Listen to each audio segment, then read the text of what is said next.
Bonjour, bonjour à tous, comment allez-vous? Bonjour, bonsoir à tous, comment allez-vous? Ça fait un moment que vous ne m'avez pas vu.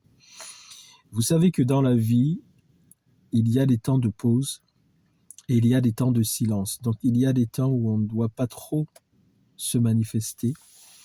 On doit rester un peu dans la tranquillité, mais surtout des fois, vous savez, c'est Dieu lui-même qui nous cache. Dieu nous cache lui-même. Dieu nous cache. Il est le Dieu de gloire. Dieu de gloire, je t'adore.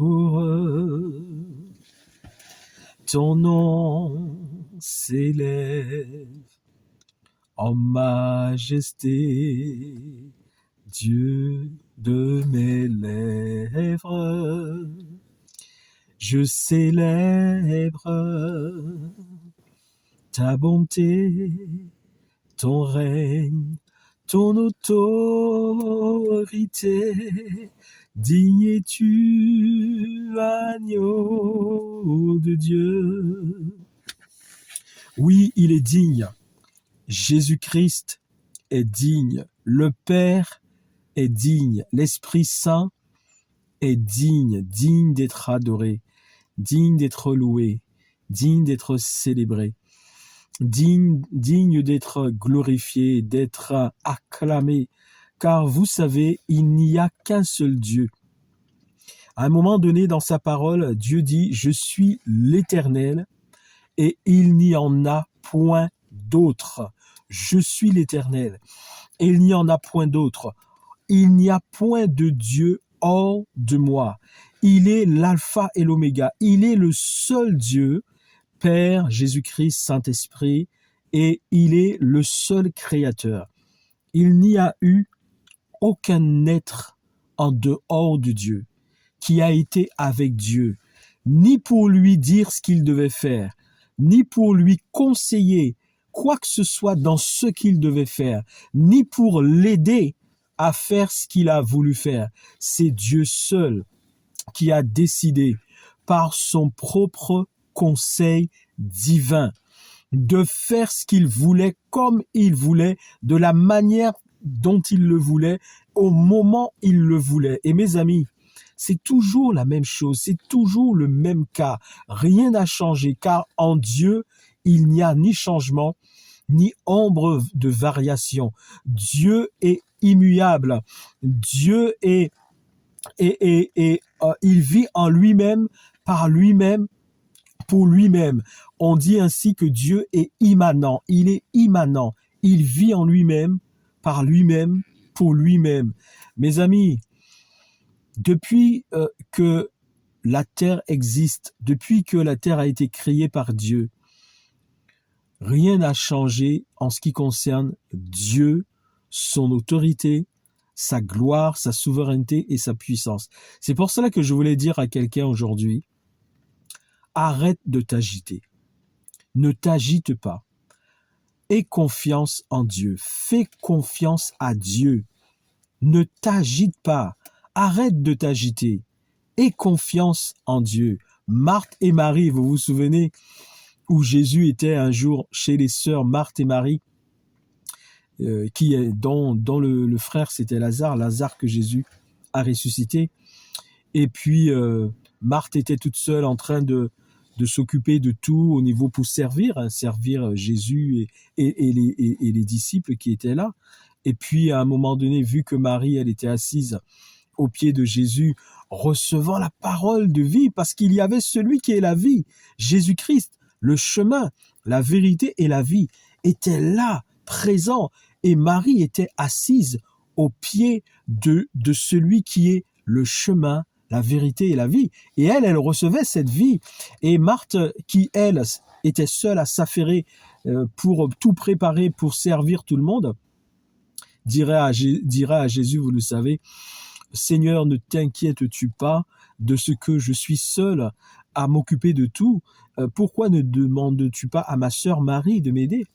Et vous savez ce que Jésus lui a répondu. Donc, Jésus lui a dit, « Marthe, Marthe, tu t'inquiètes et tu t'agites pour beaucoup de choses, mais dans la réalité, une seule chose est importante, une seule chose n'a de l'intérêt, une seule chose est essentielle, et Marie a choisi la bonne part, celle qui ne peut pas lui être ôtée, parce que elle reçoit de moi la vie, elle boit mes paroles, elle mange mes paroles, c'est la vie de ma part qu'elle reçoit, et cela ne peut pas lui être ôté.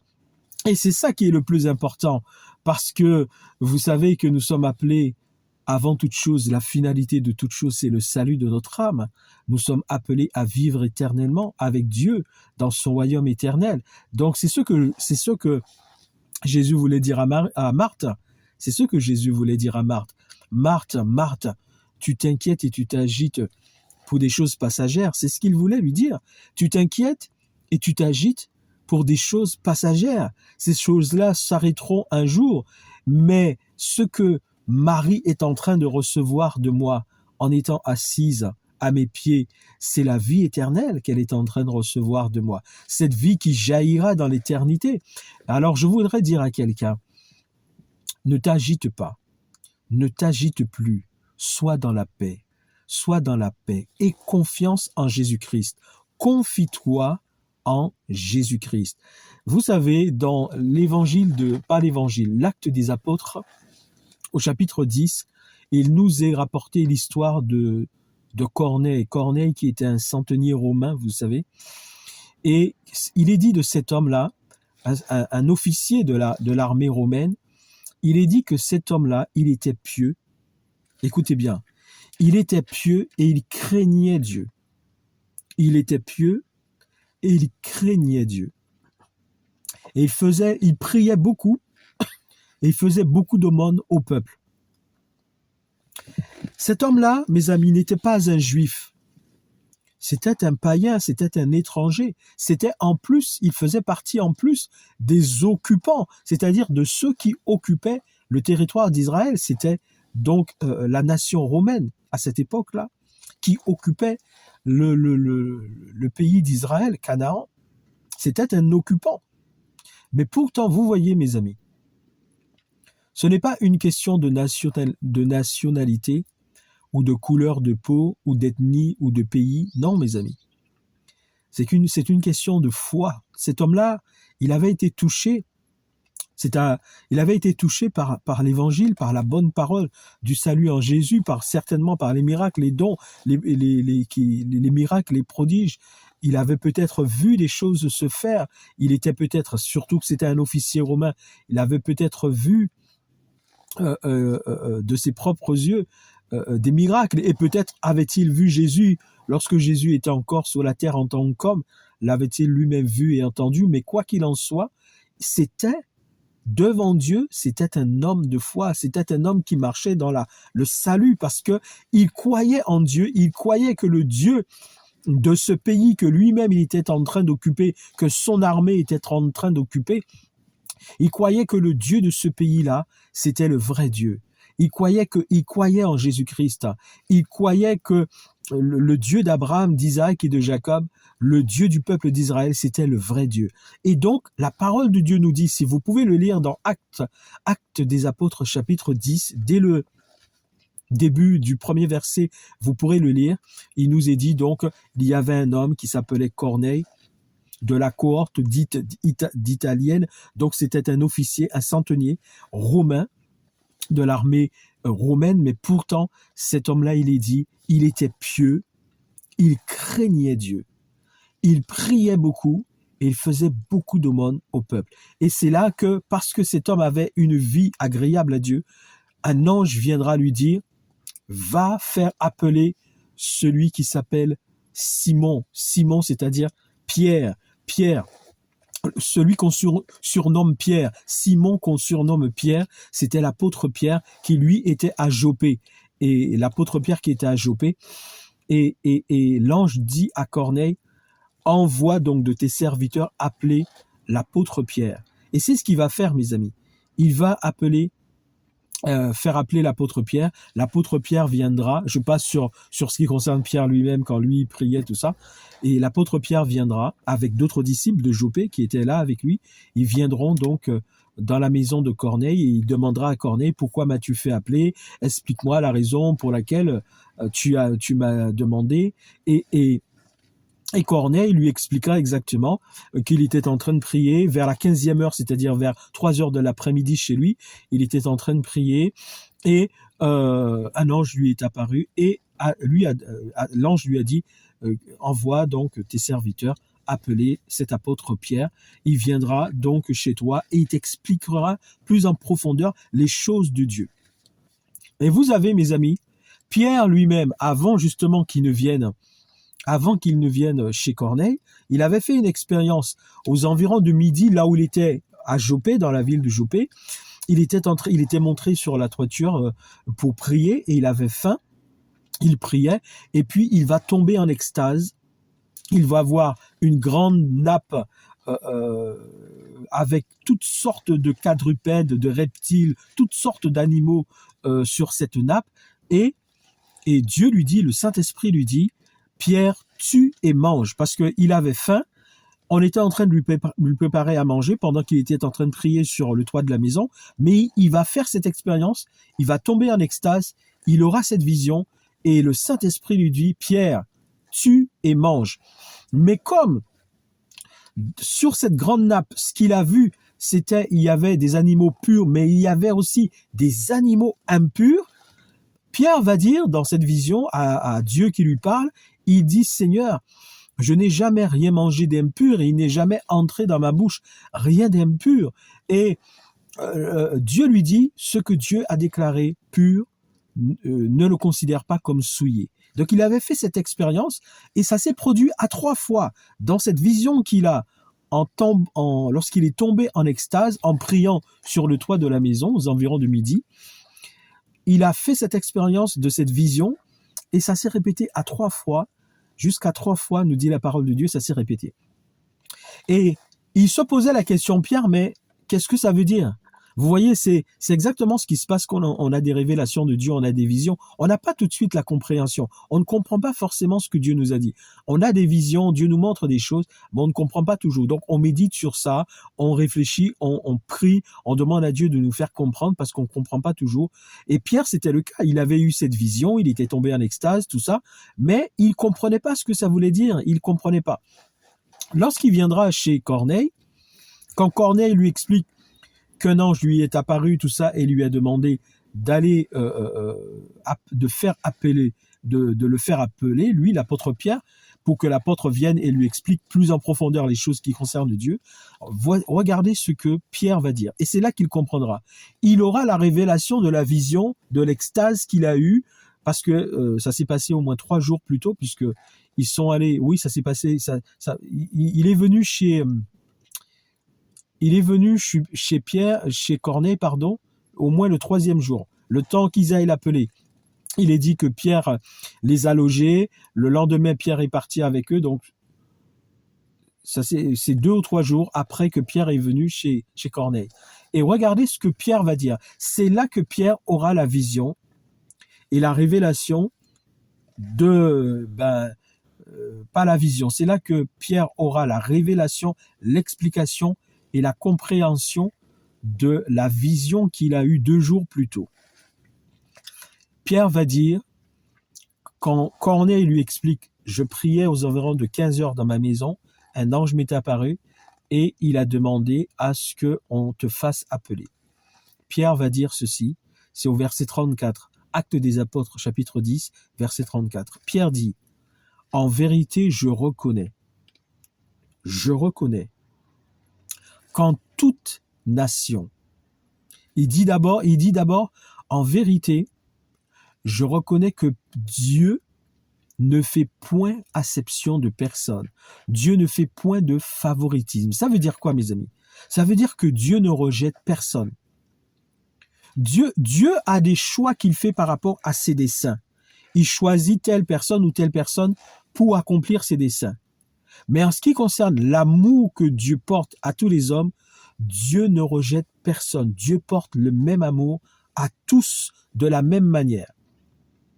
Et je profite de ça pour dire, vous voyez, les gens qui ne supportent pas tel type de personnes qui sont racistes, il faut dire les choses comme elles sont, les gens qui font preuve de racisme envers tel type d'humains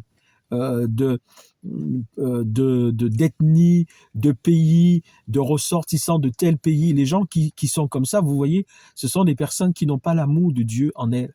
Parce que Dieu, lui, il aime tous les hommes de la même manière. Et Pierre dit, je reconnais que Dieu ne fait point acception de personne, que Dieu ne fait point de favoritisme, que Dieu ne rejette personne, que Dieu aime tout le monde de la même manière. Et il ajoute, mais qu'en toute nation, celui qui craint Dieu et qui pratique la justice, lui est agréable.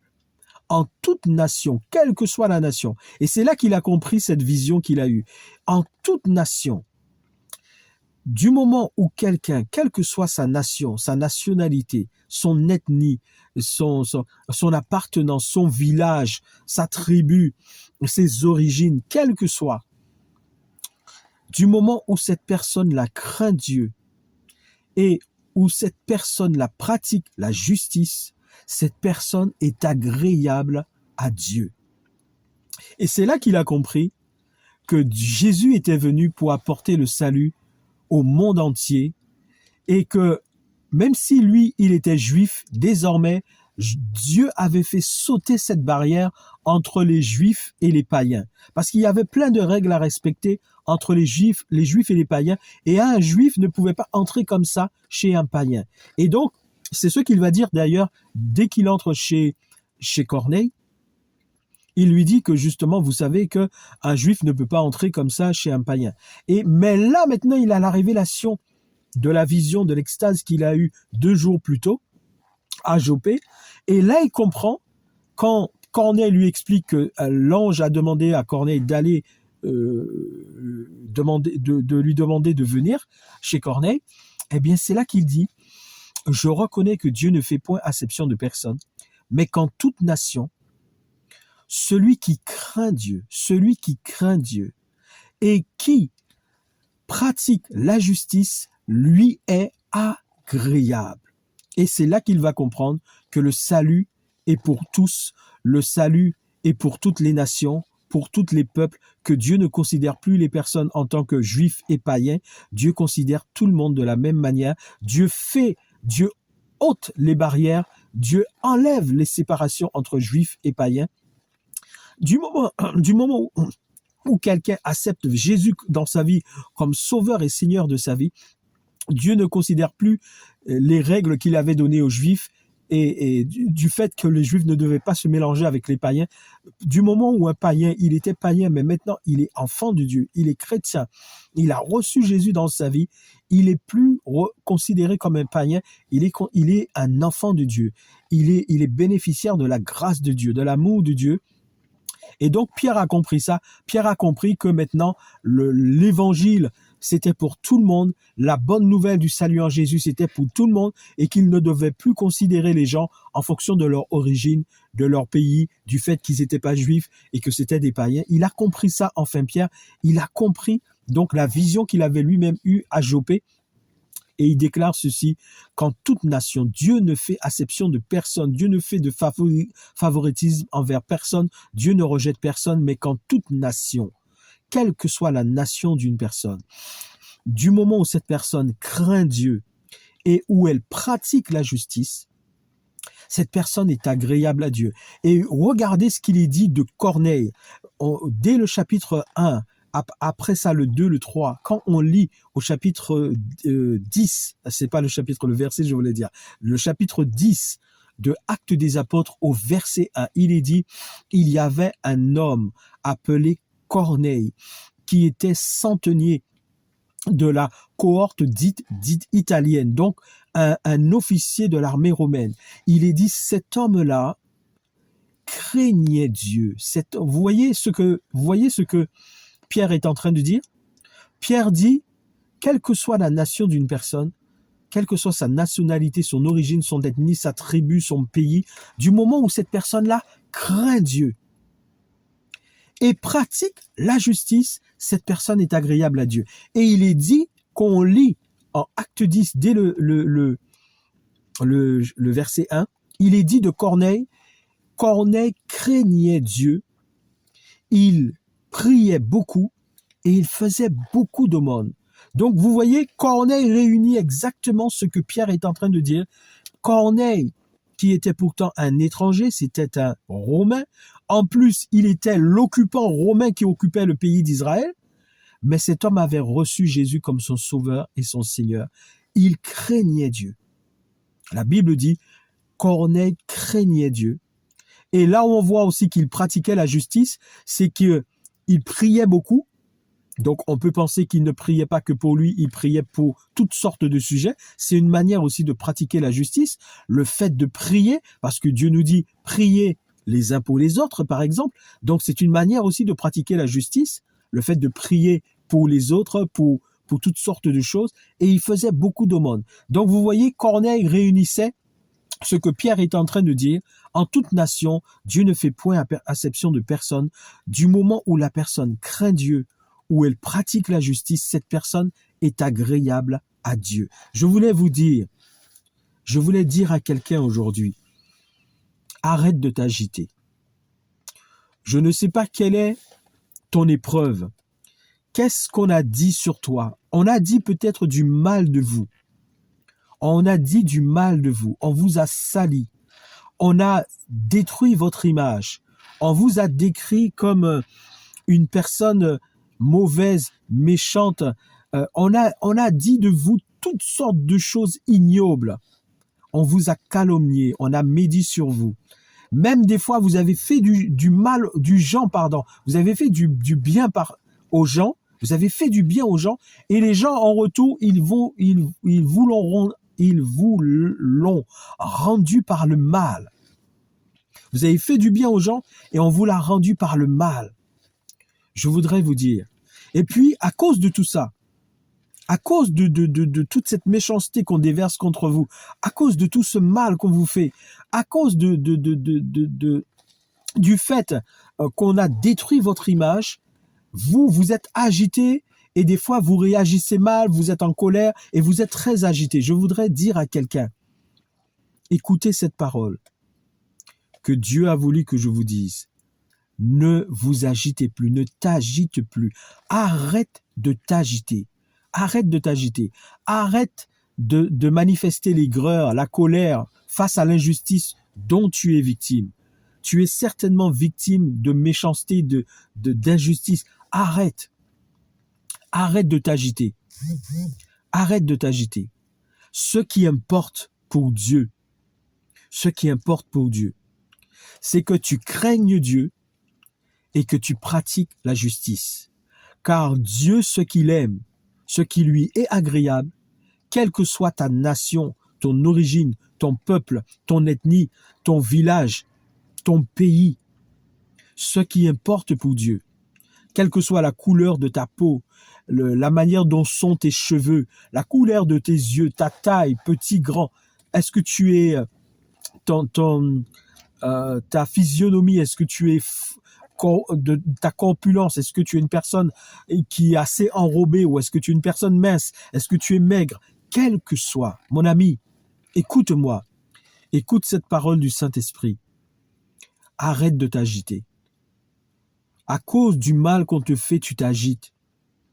Et c'est une manière, lorsque tu t'agites, l'ennemi, en fait, tu alimentes l'ennemi dans ce qu'il est en train de faire. Car, rappelle-toi que Jésus-Christ, que le Saint-Esprit a dit, la colère n'accomplit point la volonté de Dieu. À cause du mal qu'on te fait, à cause des injustices que tu vis, tu t'agites et toi-même tu manifestes de la colère. Mais en faisant ça, d'ailleurs, c'est une stratégie de l'ennemi pour te faire réagir de cette manière. Et quand tu réagis comme ça, tu alimentes les ténèbres, tu alimentes leur stratégie, tu leur donnes de la force dans leurs œuvres. Mon ami, écoute-moi. À partir de maintenant, au nom de Jésus-Christ et par l'Esprit Saint, arrête de t'agiter. Ne t'agite plus. Ne t'agite plus. On te poussait à t'agiter parce que c'est une manière que l'ennemi peut avoir le dessus sur toi. Quand tu t'agites, c'est cette manière d'être là, ça l'alimente, ça lui donne de la force pour qu'il puisse continuer à faire ce qu'il fait contre toi. Ne t'agite plus. Reste dans le calme, reste dans la paix. C'est dans le calme et la confiance que sera ta délivrance. Confie-toi en Dieu. Confie-toi en Jésus-Christ. Confie-toi en Dieu. Confie-toi en Jésus-Christ. Reste dans la paix. Reste dans la tranquillité et confiance en Jésus. Crains Dieu. Aie la crainte de Dieu en toi et pratique la justice. C'est-à-dire, ne rends pas le mal pour le mal. Ne sois pas injuste. Ne rends pas le mal pour le mal. Ne maudis personne. Prie pour tes ennemis. Aie confiance en Dieu. Reste dans la paix. Reste dans le calme. Reste dans la tranquillité, dans la quiétude que donne Jésus-Christ par l'Esprit Saint. Et je t'assure, mon ami, si tu cesses de t'irriter, si tu cesses de t'agiter, si tu restes dans le calme, dans la confiance, dans la paix en Jésus-Christ et dans la production, la manifestation du fruit de l'Esprit, mon ami, tu vas désarmer le diable. Tu vas désarmer les puissances des ténèbres. Parce que tu ne les alimenteras plus dans ce qu'ils sont en train de faire. Tu vas les désarmer, je t'assure. Tu vas les désarmer. Ils seront désarmés. Si tu restes dans le calme, si tu sais ne pas t'agiter, ne pas t'irriter, ne pas être en colère contre leur méchanceté, reste dans le calme. Reste dans la paix, reste dans la tranquillité. C'est dans le calme et la tranquillité et la confiance en Dieu que sera ta délivrance. Ne t'agite plus. Je t'en supplie au nom de Jésus-Christ. Ne t'agite plus. Jusqu'à maintenant, ils t'ont eu, ils ont réussi parce que comme tu t'agitais, tu alimentais leur méchanceté, ça leur donnait de la force. Ne t'agite plus. Ne t'agite plus. Reste dans le calme, reste dans la tranquillité, ne t'irrite plus, ne manifeste pas la colère, manifeste le fruit de l'esprit, l'amour, la joie, la paix, la tempérance, la douceur. Dieu dit que votre douceur soit connue de tous les hommes. Et là, mes amis, je vous assure, je t'assure, tes ennemis seront désarmés. Ils ne trouveront plus comment faire. Et Dieu, que tu craindras en pratiquant la justice, et ainsi tu lui seras agréable, Dieu se lèvera pour toi. Je t'assure, car Dieu, c'est un Dieu qui aime la justice et la droiture. Dieu le dit dans sa parole. Il dit, moi l'Éternel, j'aime la justice et la droiture. J'aime moi, l'Éternel, le Dieu suprême qui a créé les cieux et la terre, qui a créé toute l'armée des anges, qui a créé l'homme à son image et à sa ressemblance, qui tient l'univers entre ses mains. Il déclare, j'aime la justice et la droiture. Si tu apprends à craindre Dieu et à pratiquer la justice, tu seras agréable à Dieu. Et à ce moment-là, les œuvres des ténèbres n'auront plus d'emprise sur toi. Et le Dieu suprême qui est assis dans les lieux très hauts, le El Elyon, le Dieu très haut placé, se lèvera, même s'il faut, il se lèvera de son trône pour te défendre et pour anéantir tes ennemis et leurs œuvres. Au nom de son Fils, Jésus-Christ, qui nous a dit ceci. Il a dit, tout ce que vous demanderez au Père en mon nom, je le ferai. Croyez que vous l'avez reçu et vous le verrez s'accomplir. En Dieu, il n'y a ni mensonge, ni ténèbres, ni tromperie. Dieu est la sainteté, la vérité et la justice. Il est le tout-puissamment tout-puissant, le glorieusement glorieux. Mon frère, ma sœur, écoute-moi. On dit du mal de toi. On a sali ton image. C'est le but, parce que ceux qui font ça sont dirigés par les esprits des ténèbres. Il y a l'esprit de Jézabel et tout autre esprit qui manifeste la haine contre toi et on essaie de te détruire. Car le but, c'est ça. On essaie de détruire ta foi et pour détruire ta foi, on détruit ton image. On dit du mal de toi. Jusqu'à maintenant, tu as été irrité, tu t'es beaucoup agité et ça les a alimentés dans ce qu'ils font. À partir de maintenant, au nom de Jésus-Christ, ne t'irrite plus, ne t'agite plus, reste dans la paix, le calme, la tranquillité. Crains Dieu et pratique la justice. Tu seras agréable à Dieu. Et je te le dis, s'il faut, quand Dieu l'aura décidé, il se lèvera lui-même de son trône pour mettre tes ennemis en déroute. La Bible dit, tu les chercheras et tu ne les trouveras plus. Tous ceux qui étaient en colère contre toi, dit Dieu, tu les chercheras et tu ne les trouveras plus. Ils n'y seront plus. Ils n'y seront plus. Tu les chercheras et tu les trouveras plus. Pourquoi? Parce que l'Éternel dresse et dressera devant toi une table en face de tes ennemis, en face de tes adversaires, pour que tu puisses contempler la gloire de Dieu et le secours et la délivrance qui ne manquent jamais dans la détresse au nom suprême de Jésus-Christ. C'est ce message que je voulais t'apporter. Ne t'agite plus, ne t'irrite pas, ne manifeste pas la colère, reste dans le calme, reste dans la paix. Crains Dieu, pratique la justice, tu seras agréable à Dieu et Dieu manifestera son secours envers toi. Comme Pierre l'a dit, je reconnais. Actes des Apôtres, chapitre 10, verset 34. Je reconnais que Dieu ne fait point acception de personne, mais qu'en toute nation, celui qui le craint et qui pratique la justice, lui est agréable.